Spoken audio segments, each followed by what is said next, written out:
Hey everybody, Jay at LockNLube. Now the LockNLube coupler has been built to last longer and work better than anything else on the market. That means that you can generally put hundreds of tubes of grease through the coupler before the seal may show any sign of wear or leaking. Occasionally, of course, the seal does wear out. And so what we're gonna show you today is a coupler that we got back after a couple years out in the field that is leaking.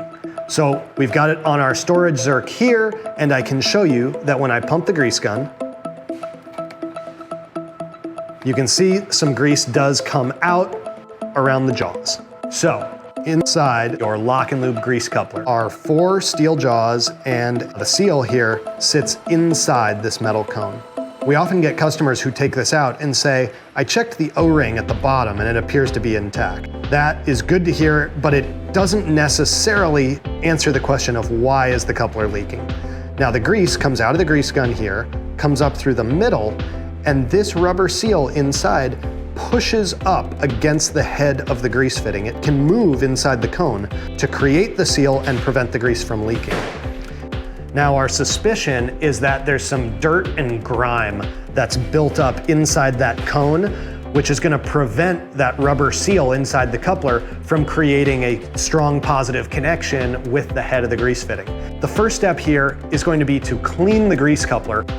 So I'm gonna push down the thumb lever and get as much of that grease off as I can. Clean off the head of the grease gun too, so we can show you after we're done cleaning it. So we found that a pressurized can of brake cleaner does a pretty good job. I'm gonna put on my safety glasses here, try to get right inside there. I still can't see the seal inside. There's still a bit of grease there. So I'm gonna give it one more shot here with the brake cleaner.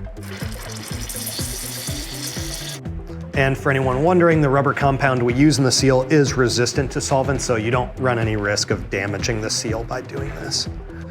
Another thing to try too, if you want, is to have a vessel, some sort of jar or something, and you can shake it around inside there as well after you've used the pressurized solvent to hit it. A little compressed air. Gotta plug our LockNFlate blowgun, of course. All right, so pretty clean, but be as thorough as possible. Shake it out. We've got all the grease and grime out of the way, and things are very well cleaned up. We're gonna put it back on our grease fitting and see if we haven't fixed our problem here. All right, so looks like a pretty good strong connection. Some of the grease did ooze out just when we pushed it onto the grease fitting there, but it looks to me like we've gone ahead and cleaned out any of the grime built up in and around there. So it seems that cleaning out this coupler has solved our problem, and we didn't have to replace the seal kit. It's still good to go. So for more information, please check out LockNLube.com or search for us on YouTube.